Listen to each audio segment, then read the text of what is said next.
Breaking news చూస్తున్నారు. విజయవాడలోని ఎన్టీఆర్ కాలనీలో దారుణం చోటు చేసుకుంది. పని మంచిగా జాయిన్ అయిన 2 రోజుల్లోనే వెంకట్రావు అనే ఓనర్ని, ఇంటి యజమానిని మనిషా అనే పని మంచి దారుణంగా హత్య చేసి చంపేసింది. ఆ తర్వాత ఇంట్లో ఉండే బంగారంతో పాటు మరిన్ని విలువైన వస్తువులను కూడా తీసుకెళ్లినట్టు సమాచారం.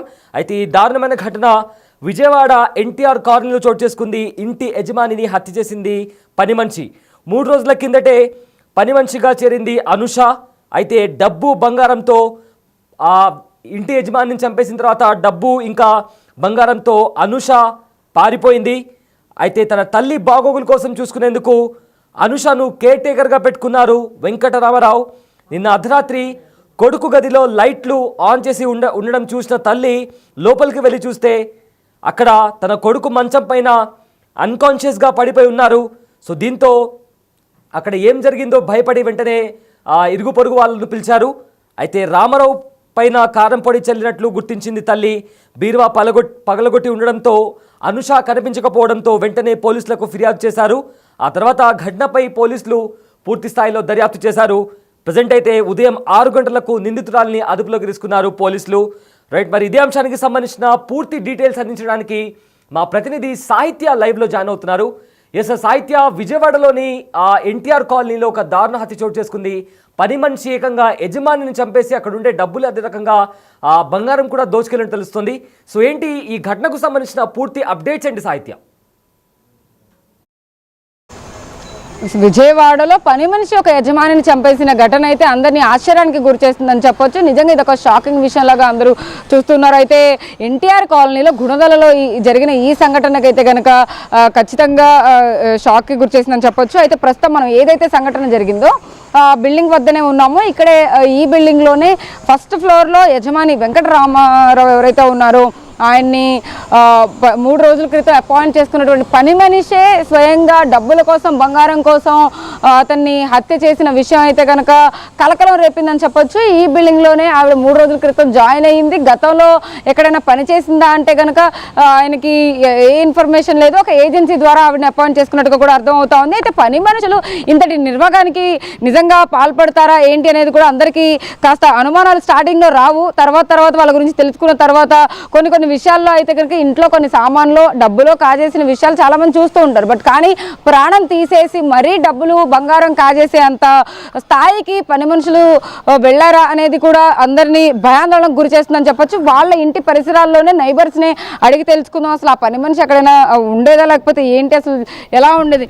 సరే ఏంటి సార్ అంటే ఇక్కడ మీ ఇంటి దగ్గరనే పరిసర ప్రాంతాల్లోనే ఇక్కడే జరిగింది సంఘటన. వెంకటరామారావు గారు ఒక పని మనిషిని అపాయింట్ చేసుకుంటే ఆవిడే చంపేసిన పరిస్థితి ఎలా చూస్తారు? చాలా ఘోరం అండి.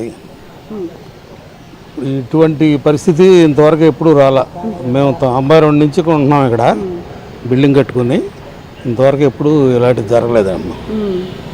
ఎన్ని గంటలకు తెలిసింది సార్ మీకు ఇక్కడ ఇలా జరిగింది అని చెప్పి? మాకు తెలియదమ్మా. మేము 10:30కి తాళం వేసి పడుకున్నాం. పొద్దున్నే 6ంటికి పేపర్ పాలు వస్తాయి కదా, వచ్చినప్పుడు ఇక్కడ జనం ఉన్నారు. ఏంటంటే రామారావు గారు చనిపోయారు, పని మనిషి చంపేసింది, హాస్పిటల్లో పోస్ట్ మార్టం చేస్తున్నారు, అక్కడికి వెళ్తున్నాం అన్నారు. అట్లా తెలిసిందమ్మా మాకు. అంతేగాని ముందు తెలవాల మాకు.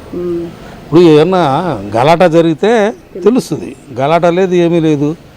మరి వాళ్ళు ఏం మాట్లాడుకున్నారు మరి 2 రోజులు 3 రోజులు అయిందంటున్నారు. మరి ఈయనకి ఈ డబ్బు నగలు బంగారం ఉండగానే ఆ అమ్మాయికి ఎలా తెలిసింది అనేది కూడా మనకు ఆశ్చర్యంగా ఉందమ్మా. ఇప్పుడు ఎప్పటి నుంచో ఉన్నవాళ్ళు అయితే ఒక 6 నెలలో, నెల రోజులు, 2 నెలలు ఉంటే ఈ కీసు ఎక్కడ పెడతారు, ఈ ఎక్కడ పెడతారు అనేది తెలుస్తుంది. కానీ ఇది ఆశ్చర్యంగా ఉంది. వచ్చేది 3 రోజుల్లోనే ఇలా జరగటం చాలా బాధగా ఉందమ్మా. ఇంట్లో ఎవరెవరు ఉంటారండి? అంటే రామారావు గారితో పాటు వాళ్ళ అమ్మగారు ఉంటారని? వాళ్ళ అమ్మగారే మెయిన్ అమ్మా. అమ్మగారు ఆయనే ఉంటారు, ఎవరు ఉండరు. పాప వస్తా పోతా ఉంటుంది. అమ్మాయి ఇక్కడే ఉంది. మన ఏకాదశి నాడు కూడా నాకు పేలాపిని పంపించింది అనమాట. పంపించింది అనమాట. అదేంటి పిల్ల అప్పుడప్పుడు వస్తా పోతా ఉంటుంది అనమాట. పిల్ల బాబు వస్తా పోతా ఉంటారు. వాళ్ళ ఉద్యోగాలు వాళ్ళకి వస్తూ ఉన్నాయి కదా. అంటే హైదరాబాద్ నుంచి పాప ఎప్పుడు వస్తూనే ఉంటుంది, ఉంటానే ఉంటారు అందరూ. ఇట్లా జరుగుతుంది అనుకోలేదమ్మా. చాలా ఘోరం అసలు. పొద్దున్న నుంచి మనసులో లేదు. రామారావు గారు చచ్చిపోవడం ఏంటి, పోస్ట్ మార్టం తీసుకెళ్తున్నారంటే కూడా నాకు కొంచెం మనిషిని, వాళ్ళ అమ్మగారు 90 ఏళ్ళు వచ్చిన మనిషి, ఆవిడ శుభ్రంగా ఉంటే ఇప్పుడు ఆవిడకి ఏంటి పరిస్థితి అనేది పొద్దున్న నుంచి నాకైతే ఎంత దిగులుగా ఉందో. మాట్లాడుతుండే వాళ్ళ అమ్మగారు ఎప్పుడైనా మీతో? లోకల్ మాట్లాడేది ఇప్పుడు ఎక్కడ కిందకి రావట్లేదుగా, కిందకి రావట్లేదుగా, అక్కడే ఉంటారుగా, పైన ఉంటారుగా. ఎప్పుడన్నా ఏదైనా ఉంటే ప్రదర్శనకి వెళ్తే ఏదైనా కార్యక్రమం జరిగిన ప్రదర్శన మా అమ్మ బాగున్నాను, అదే బాగా. అంటే ఈ పని మనుషుల్ని పెట్టుకోవడంలో కూడా అంటే వాళ్ళు ఏమన్నా ఆలోచించకుండా ఏమైనా చేసి ఉంటారా, లేకపోతే ఎట్లా? 3 రోజులు అయిందనేసరికి కొంచెం అనిపిస్తుంది. మరి 3 రోజులు అయింది. అంతకుముందు ఒక అమ్మాయి ఉండేది, చాలా 5-6 ఏళ్ళు ఉంది ఒక అమ్మాయి. ఈ అమ్మాయి ఎవరి కాళ్ళే, ఆ అమ్మాయి లోటుపాట్లే ఉన్నాయి, ఏ లోటుపాట్లే ఉంటాయి కదా, తప్పదు కదా ఇక అదనమాట. ఇప్పుడు ఒక ఇంట్లో మనుషులే ఉంటాం కదా ఒకరికొకరు. అట్లాగే మరి ఇక అమ్మాయి వెళ్ళిపోయిందంటే, అమ్మాయి వెళ్ళిపోయినాక 2, 3, 4 మారారు. అసలు ఒక అమ్మాయి మోటార్ సైకిల్ మీద వచ్చి దింపుతూ ఉండేవాడు, ఒక అబ్బాయి వచ్చి. ఇంతలోకి ఈ అమ్మాయి ఇప్పుడు వచ్చిందో నాకు అర్థం కాల. అంతకుముందు వేరే పని మనిషి కూడా ఉండేది, అంతకుముందు వేరే ఉండేది అన్నమాట. అమ్మాయి రేతి పూట ఉండటం కోసం ఆయన చెప్తున్నారు. చెప్పండి అండి. వేరే అమ్మాయి 5-6 సంవత్సరాలు చేసింది. చేస్తే మరి ఎక్కడ తేడా వచ్చిందో, దేనికి తేడా వచ్చిందో తెలియదు. ఆ అమ్మాయి మానేసినాక చాలామంది మారారు, 5-6 పైనే మారారని మా. మరి ఈ అమ్మాయి అసలు మేము కూర్చోండి కూడా చూడాలి. మామూలుగా పని మనుషులకి ఎంతెంత జీతం ఇస్తుంటారండి, అంటే పనులు బట్టమ్మా. ఇప్పుడు 2 బెడ్రూమ్ ఉందనుకోండి, ఇల్లు రెగ్యులర్గా తుడవాలి కదా, అలాంటప్పుడు 2000, 2500, 3 బెడ్రూమ్ అయితే 3000 అలా ఇస్తారు. అది మామూలుగా ఇప్పుడు మేము ఏం చేస్తామంటే బొచ్చుల వరకు తెచ్చుకుంటాం, 15 రూపాయలు ఇస్తాం. ఈ మిగిలిన పని అంతా ఆమె చేసుకుంటుంది. అట్లా అమ్మ మీరు చెప్పండి, అంటే గతంలో ఎప్పుడైనా వేరే పని మనుషులను కానీ అంటే తెలిసిన పని మనుషులను ఎవరైనా పెట్టుకున్నారో వాళ్ళు? అంటే ఇప్పుడు 5-6 మారారు అంటున్నారు కదా. ఒక ఉల్లిపాయ అబ్బాయి భార్య వచ్చేసి పెట్టింది పాపం. పొద్దున్నే వచ్చి దింపేవాడు వాళ్ళ అబ్బాయి, కానీ ఎవరన్నాను అమ్మాయి చేసి పెట్టింది. ఈ అమ్మాయిని అనూష అనే పని మనిషిని ఎప్పుడు చూడలేదా మీరు అంతకుముందు? అంటే ఇక్కడ ఈ ఏరియాలో కానీ ఈ చుట్టుపక్కల ఎవరో కూడా ఇప్పుడు నాకు తెలియదు, అసలు నేను చూడలా. అసలు ఇప్పుడు అమ్మాయి కుటుంబంలో చూస్తే గుర్తుపట్టగలను. అసలు మరి ఎవరో ఏంటో తెలియదు. అమ్మాయి అసలు ఎవరో ఏంటో కూడా నాకు తెలియదు. అదే అంటే ఆధార్ కార్డు ఉందంటున్నారు, అది పెట్టుకొని ముందు ఫోటో అది ఉంటుంది కదా దాంట్లో. అయితే ఇదిగోండి అమ్మాయి ఫోటో, ఇది ఈ అమ్మాయిని ఎప్పుడైనా చూసారా? ఫోటో కూడా చూస్తున్నారు. అంటే ఇప్పటికీ ప్రాథమికంగా పోలీసులు ఎవరైతే అనూషను గుర్తించి ఒక ఫోటోని అయితే రిలీజ్ చేశారో ఆ ఫోటోకి సంబంధించి కూడా అక్కడ టెనెంట్స్ వీళ్ళు ఎప్పుడో ఎన్నో ఏళ్లగా ఇక్కడ ఆయనతో కలిసి ఉంటున్నారు. ఇక్కడ వెంకటరామారావు గారితో, వాళ్ళ కుటుంబ సభ్యులతో, వాళ్ళ అమ్మగారు కూడా తెలుసు. ఇప్పటికీ చాలా మంది పని మనుషులు కూడా మారారని చెప్తున్నారు. చూసారమ్మా మీరు ఎప్పుడైనా ఈ పని మనిషిని? చూడలేదా? చూడలేదు. సో అదే పరిస్థితి. అంటే మొత్తం మీద అసలు ఇళ్లల్లో పని మనుషులు ఇంతటి ఘాతుకానికి పాల్పడతారా అనే దానికి నిదర్శన సంఘటన విజయవాడలో చోటు చేసుకుందని చెప్పొచ్చు. అయితే ఖచ్చితంగా బిల్డింగ్ దగ్గర అయితే కనుక నిజంగా విషాద ఛాయలు అయితే అలుముకున్నాయని చెప్పొచ్చు. కుటుంబ సభ్యులందరూ కూడా వెంకటరామారావు గారికి జరిగిన ఈ సంఘటన ఎవరికి జరగకూడదు అని ఖచ్చితంగా వాళ్ళందరూ కూడా కోరుకుంటున్న పరిస్థితి. ఎందుకంటే ఆయనకి ఎంతో పలుకుబడి పేరు కూడా ఉంది. ఆయన గతంలో కూడా గవర్నమెంట్ ఎంప్లాయీ, ఆయన రిటైర్ అయిపోయి కూడా అంటే వయసు పైపడడంతో ఆయన ఇంట్లో ఉండడానికి కానీ అక్కడ సహాయంగా ఒక పని మనిషిని పెట్టుకుందాం, వాళ్ళ అమ్మగారిని చూసుకునేందుకు కూడా. అంటే పిల్లలందరూ ఎక్కడో వేరే దగ్గర సెటిల్ అవుతూ ఉంటారు కాబట్టి వీళ్ళని చూసుకోవడానికి ఇంకొక పర్సన్ ఎవరో ఒకరు కావాలి కాబట్టి ఒక ఏజెన్సీ ద్వారా ఆమెని నియమించుకున్నట్టుగా కూడా మనకు అర్థమవుతోంది. ఒక్కసారి విజువల్స్లో చూస్తే కనుక వాళ్ళ ఇంటి దగ్గరే ఉన్నాం మనము. అయితే వాళ్ళ అన్నగారు కానీ లేకపోతే వాళ్ళ కుటుంబ సభ్యులు కానీ అందరూ చాలామంది ఇక్కడికి వస్తూ ఉన్నారు. ఒకసారి వాళ్ళ మాటలో కూడా అడిగి తెలుసుకుందాం. అంటే అసలు ఏం జరిగి ఉండొచ్చు, ఏంటి, ఎంత బంగారం తీసుకెళ్ళిపోయింది ఆవిడ, తీసుకెళ్ళిపోవడానికి ఒక మనిషి ప్రాణమే ఖచ్చితంగా తీసుకోవాలా, అంటే పని మనుషులు ఇంతటి ఘాతుకానికి పాల్పడతారా అనే దానికి ఖచ్చితంగా ఈ సంఘటనే నిదర్శన అని చెప్పుకోవచ్చు. విజయవాడలో ఇలాంటి సంఘటన మొట్టమొదటిసారి జరిగింది. పని మనుషులను అపాయింట్ చేసుకోవాలంటే కూడా చాలామంది ఇళ్లలో భయపడుతూ ఉంటారు, ఎంతో ఆలోచిస్తూ ఉంటారు. ఒకసారి మనం వాళ్ళ మాటలను అడిగి తెలుసుకుందాం. అమ్మ చెప్పండి, అంటే ఒక అనూష అని ఒక పని మనిషిని వెంకటరామారావు గారు 3 రోజుల క్రితమే నియమించుకున్నా, అసలు బీరువా తాళాలు కానీ అవన్నీ ఎలా తెలిసినాయి ఆవిడకి ఈ 3 రోజుల్లోనే అంత కాజేసే అంతటువంటి ఐడియా ఎట్లా వచ్చిందండి? అంటే మాకు అంత పర్టికులర్గా తెలియదండి. మేము ఇప్పుడు చూడటానికి వచ్చాము, కబురు తెలిసి వచ్చాము. ఎట్లా అన్నయ్య మీరు చెప్పండి. సార్ మీరు చెప్పండి, అంటే ఏం జరిగి ఉండొచ్చు అసలు అనూష అనే పని మనిషిని సార్ ఎలా అపాయింట్? అంటే ఒక 2 వీక్స్ అయిందమ్మా అపాయింట్ చేసుకుని. యాక్చువల్గా ఆవిడ హాల్లో మామూలుగా రూమ్లో పడుకునేది. చనిపోయిన రామారావు గారు మదర్ కూడా ఉన్నారు, పెద్ద ఆవిడ 90 years ఓల్డ్. ఆవిడ పక్క రూమ్లో ఉంటారన్నమాట. ఆ రూమ్లోనే ఆ పని మనిషి కూడా పడుకునేది. సో యాక్చువల్గా రాత్రి పర్టికులర్గా కావాలని చెప్పేసి హాల్లో పడుకుంది ఆ అమ్మాయి. పడుకుని ఈవిడికి రామారావు వాళ్ళ మదర్కి ఎందుకో మెలకు వచ్చింది. 11:45 ఆ టైంలో హాల్లోకి వస్తే లైట్స్ అవి ఆఫ్ చేసి ఉన్నాయన్నమాట. సో లైట్స్ ఆన్ చేసుకుని చూస్తే వెనకాల తలుపు తీసి ఉండటం గమనించింది ఆవిడ. సరే ఏంటి వెనకాల తలుపు తీసి ఉంది, వేయమని చెబుదామని చెప్పేసి ఈ రామారావు గారి రూమ్లోకి రావటం జరిగింది. రామారావు గారి రూమ్లోకి వస్తే ఆయన అప్పటికే అన్కాన్షియస్గా పడి ఉండటము. అంటే ఆయన తాళాలు అన్ని కూడా అంటే చాలా భద్రంగా పెట్టుకుంటారు, ఎవరైనా డబ్బులు ఉన్నది కానీ బంగారం ఉన్న బీరువా తాళాలన్నీ కూడా, కానీ అంత ఈజీగా ఆవిడ ఎలా తీసుకోగలరు? ఈజీగా అంటే ఆవిడ గమనించి ఉంటుంది, అంతకు ముందు నుంచే ఆయన ఎక్కడ పెడుతున్నాడు, ఏం చేస్తున్నాడు ఇవన్నీ గమనించే ఉంటుంది అనమాట.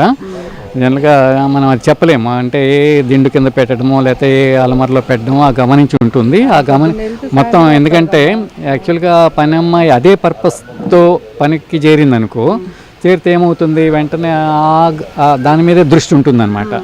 సో అట్లా గమనించి ఉండొచ్చు. సో అట్లా తీసుకుని సో ఇంకెవరు హెల్ప్తోనో ఇదే ఈవిడ చూడడము, ఈవిడ పక్క ఇంటి వాళ్ళని అలర్ట్ చేయటము జరిగింది. వెంటనే పోలీసులకి 100 ఫోన్ చేశాము. వాళ్ళు వచ్చి ఇన్వెస్టిగేషన్ అది స్టార్ట్ చేశారు. అది అంటే ఓన్లీ బంగారం డబ్బులేనా, ఇంకా విలువైన వస్తువులు ఏమైనా ఆవిడ తీసుకుని పోయినట్టుగా మనకు సమాచారం లేదు. డబ్బులు మాత్రమే పోయినాయి అని ఎంత అనుకుంటున్నాం. డబ్బులు పోయినాయండి సుమారుగా ఒక 90,000. మేము చిన్న అమౌంట్కి ప్రాణం పోయిందని చెప్పేసి మేము చాలా బాధపడుతున్నాం యాక్చువల్గా. యా అంటే బంగారం కూడా తీసుకెళ్ళింది, అది దాదాపు 5 లక్షలు 10 లక్షల దాకా ఉంటుందని అనేసి అంటున్నారు. అదంతా లేదమ్మా, అట్లాంటి ఏమీ పిల్లలు చెప్పాలి. పిల్లలు హైదరాబాద్లో ఒకరు ఉంటారు, ఒకరు బెంగళూరులో ఉంటారు. సో అది టైం చెన్నైలో ఉంటారు బాబాళ్ళు. వాళ్ళు బాబాడు సాఫ్ట్వేర్ ఇంజనీరు, పాప హైదరాబాద్లో జాబ్ చేస్తుంటారు. మీరేమవుతారండి వెంకట? మేము కజిన్. అవును, రామారావుకి కజిన్ అవుతాం. ఈయన బ్రదర్ ఈయన. మీరు చెప్పండి అండి. అంటే చెప్పాను నేను హైదరాబాద్లో ఉన్నా, నాకు చెప్తే నీకు పొద్దున ఇక నాకు ఒంటిగంట వరకు నాకు అసలు తెలియదు. ఎప్పుడైనా ఇక్కడికి వస్తుండే వాళ్ళ వస్తూ ఉండేవాళ్ళం. చాలా ఈ మధ్య పని మనిషిని చూసారా మీరు? వచ్చిన ఈ మధ్య గ్యాప్ వచ్చింది, రాలా నేను. నాకు కూడా కొంచెం నీరసంగాను, కాళ్ళు నొప్పులు, షుగర్ ఉండి నేను రాలా, ఇంటికా నుంచి రావట్లా, బయటికి రావట్లా. నాకు 70 దాటిపోయింది వయసు, అందుకని బయటికి రావట్లా. అప్పుడు మా అమ్మ చూస్తానికి వచ్చేవాడిని. చూసి ఎవరైనా పని మనిషి కనపడడం కానీ ఇలాగ ఈ అమ్మాయిని ఇప్పుడు చూడలే నేను. అంతకుముందు ఎప్పుడో ఒక అమ్మాయి, అంతకుముందు ఎప్పుడో అమ్మాయి పేరు ఏదో కూడా ఉంది, నాకు పేరు అమ్మాయి పేరు కూడా, ఈ అమ్మాయి నీ పేరు ఏంటమ్మా, ఇవి ఏంటమ్మా ఏంటి అని కూడా ఇప్పుడు ఎవరిని అడగను. వస్తాను, మా అమ్మ దగ్గర గజా కూర్చుంటాను, మాట్లాడతాను. మా అబ్బాయి వచ్చాడమ్మా, కొంచెం మా అబ్బాయికి టీ పెట్టమ్మా ఇవి అంటాను. నేను అమ్మాయి నేను టీ లాగనమ్మా, షుగర్ పెరుగుతుంది, నాకు వద్దమ్మా, ఏం వద్దు, టీ కూడా వద్దు, నాకు ఏం వద్దు అన్నాను. షుగర్ లేకుండా పెట్టాను అనేది, నాకు వద్దమ్మా అని ఊరుకుండమ్మా అనేవాడిని. ఎప్పుడు చూడాలి నేను అమ్మాయిని, రాలా నేను. చూడొచ్చు. అంటే ఆ పని మనిషిని కూడా ఎప్పుడు చూసిన పరిస్థితి ఏమీ లేదు, కానీ అంతకుముందు ఎప్పుడైనా వాళ్ళ అమ్మగారిని చూసేందుకు వచ్చిన సమయాల్లో అయితే గనక వేరే పని మనిషి ఉన్న పరిస్థితులు కూడా ఆయన చెప్తూ ఉన్నారు. అయితే ఏదైతే ఇంటి దగ్గర సంఘటన చోటు చేసుకుందో అందరూ కూడా ఇక్కడికి వచ్చి అంటే ఆ పని మనిషి గురించి మాట్లాడుతున్న పరిస్థితుల్లో ఖచ్చితంగా అంటే ఆ బీరువా తాళాలు కానీ ఏదైనా కానీ గతం నుంచి ఆవిడ చూసి గమనించి దాని మీద ఆ డబ్బు మీద కానీ ఆ బంగారం మీద కానీ కన్నేసి వెంకటరామారావు గారిని ఖచ్చితంగా ప్లాన్ ప్రకారమే ఇంకొక మనిషితో సహాయంతో అయితే గనక దిండుతో గట్టిగా ముఖం మీద నొక్కేసి ఊపిరాడకుండా చేసి చంపేసిన ఘటన అయితే ఉంది. ఆ ఆనవాళ్ళు కూడా ఎక్కడ కనపడకుండా చాలా చాకచక్యంగా అక్కడంతా కారం అంతా కూడా చెల్లేసిన పరిస్థితిని చూసి పోలీసులే నిజంగా షాక్కి గురయ్యారని చెప్పొచ్చు.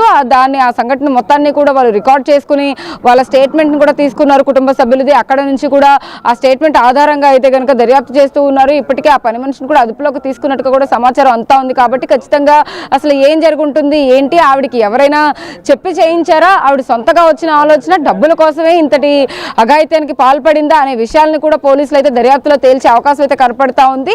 అయితే పని మనుషుల్ని ఖచ్చితంగా అపాయింట్ చేసుకునే ముందు అందరూ జాగ్రత్తగా అయితే కనుక ముందు వెనక అసలు వాళ్ళు ఏంటి, ఎక్కడి నుంచి వస్తారు, ఎంతవరకు పనిచేస్తారో, గతంలో ఏమైనా పనిచేసిన ఎక్స్పీరియన్స్ ఏమైనా ఉందా అనేది అయితే ఖచ్చితంగా అందరూ చూసుకోవాల్సిన పరిస్థితి ఖచ్చితంగా ఉంటుంది. ఎందుకంటే ఇలాంటి సంఘటనలు మళ్ళీ జరగకుండా ఉండేందుకు అయితే కనుక అందరూ తగిన చర్యలు తీసుకోవాలి. దీని గురించి కూడా అంటే పని మనుషుల్ని ఏదో ఆ టైంకి మనకి అవసరం కదా అని చెప్పి చేసుకోవడం కన్నా కూడా ముందుగానే మనకి ఎలాంటి ప్రమాదం జరగకుండా కానీ లేకపోతే ఇలాంటి సంఘటనలు జరగకుండా అయితే కనుక ముందు జాగ్రత్తగా వాళ్ళ గురించి ప్రాథమిక సమాచారాన్ని అయితే తీసుకొని పని మనుషుల్ని అపాయింట్ చేసుకోవాల్సిందిగా పోలీసులు కూడా చెప్తూ ఉన్నారు ప్రజలకి. అయితే విజయవాడ నడిబొడ్డులో ఉన్నటువంటి గుణదల ఏరియాలో ఎన్టీఆర్ కాలనీ ఇదంతా చాలా క్లాసీగా ఉంటుంది. ఏరియా అంతా కూడా అందరూ ఓన్ హౌసెస్లో కూడా వాళ్ళందరూ నివసిస్తూ ఉంటారు. చాలామంది వాళ్ళ పిల్లలందరూ కూడా హైదరాబాదుల్లో వేరే వేరే చోట సెటిల్ అయిపోయిన పరిస్థితుల్లో అయితే కనుక ఇక్కడ ఒంటరిగా జీవితాన్ని వాళ్ళు స్పెండ్ చేస్తున్న టైంలో ఎక్కడైతే వాళ్ళ అమ్మగారికి కూడా హెల్త్ బాగోలేదు కాబట్టి ఆయనని ఖచ్చితంగా టార్గెట్ చేసి ఉంటారా అనే అనుమానాలు కూడా వ్యక్తం అవుతూ ఉన్నాయి. ఇటు వెంకటరామారావు గారు కూడా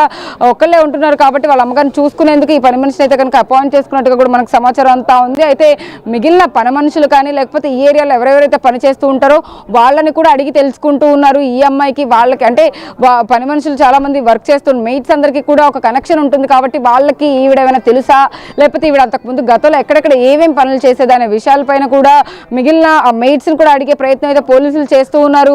అదేవిధంగా ఇదే బిల్డింగ్లో కింద టెనెంట్స్గా కూడా ఉంటూ ఉంటారు కాబట్టి వాళ్ళ ఇంట్లోనే వాళ్ళని కూడా ప్రాథమికంగా అడుగుతూ ఉన్నారు. అంటే గతంలో అంతకుముందు ఈ ఏరియాలో ఎక్కడైనా కనపడిందా లేకపోతే ఇప్పుడు మనం ఆల్రెడీ వేరే నైబర్స్తో కూడా మాట్లాడిన పరిస్థితి ఉంది. ఆ అమ్మాయిని ఎక్కడ కూడా చూసిన దాఖలాలు లేవని కూడా చెప్తూ ఉన్నారు. అలాంటి పని మనుషులు ఎక్కడైనా అనుమానాస్పదంగా ఉన్నప్పటికీ కూడా వాళ్ళు ఖచ్చితంగా పోలీసులను కానీ లేకపోతే దగ్గరున్న వాళ్ళకి కానీ సమాచారం అందించి వెంటనే వాళ్ళని పట్టుకొని వాళ్ళకి అక్కడే ఏదైనా కానీ అంటే దానికి సంబంధించి కూడా ఒక కౌన్సిలింగో లేకపోతే వాళ్ళని పోలీసులకు పట్టించే విధంగా కానీ ఖచ్చితంగా చర్యలు తీసుకోవాల్సిందిగా కూడా ఎవరైతే ఓనర్స్ ఉంటారో వాళ్ళందరికీ పోలీసులు అయితే కనుక చెప్తున్న పరిస్థితి అయితే ఉంది. దీనికి సంబంధించి పూర్తి వివరాలను ఇంకా పోలీసులు అయితే సేకరిస్తూ ఉన్నారు. ఆ పని మనిషి ఎక్కడి నుంచి వచ్చింది ఏంటి అనే విషయాలపైన కూడా దర్యాప్తు చేస్తూ ఉన్నారు. ఆమె గతంలో ఏమైనా ఇలాంటి కేసులు అంటే ఇలాంటి సంఘటనలు జరిగిన దాఖలాలు ఏమైనా ఉన్నాయా అనే విషయాలపైన కూడా ఇంకా దర్యాప్తు చేస్తున్నారు. ఆమెతో ఉన్న వ్యక్తి ఎవరు అనే విషయాన్ని అయితే కనుక పోలీసులు ఇంకా దాని గురించి సమాచారం ఇవ్వాల్సిన పరిస్థితి కనపడుతుందని చెప్పొచ్చు.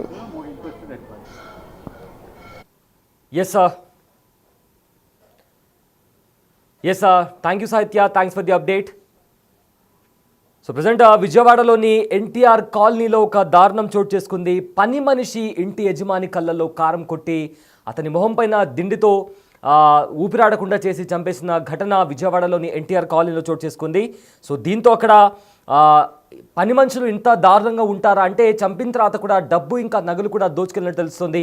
సో ఇప్పటికే ఆ పని మనిషిని పోలీసులు అదుపులోకి తీసుకున్నారు. సో దీంతో ఆ పని మనిషి వెనుకల ఎవరున్నారు, ఎవరి సహాయంతో ఇదంతా చేసింది, గతంలో పనిచేసిన వాళ్ళతో తనకి ఏమైనా కనెక్షన్స్ ఉన్నాయనే కోణంలో కూడా ఇన్వెస్టిగేషన్ చేస్తున్నారు. అయితే ఫర్దర్గా పోలీసులు అయితే మీరు పని మనుషులను పనిలో పెట్టుకునే ముందు వాళ్ళ ఆధార్ కార్డ్ మిగతా వెరిఫికేషన్ అంతా చేసుకొని వాళ్ళకు సంబంధించినంత డేటా సేకరించుకున్న తర్వాతనే వాళ్ళు పనిలో పెట్టుకోవాలి అండ్ జాగ్రత్తగా ఉండాలంటూ కూడా ఇప్పటికే పోలీసులు కూడా హెచ్చరిస్తున్నారు.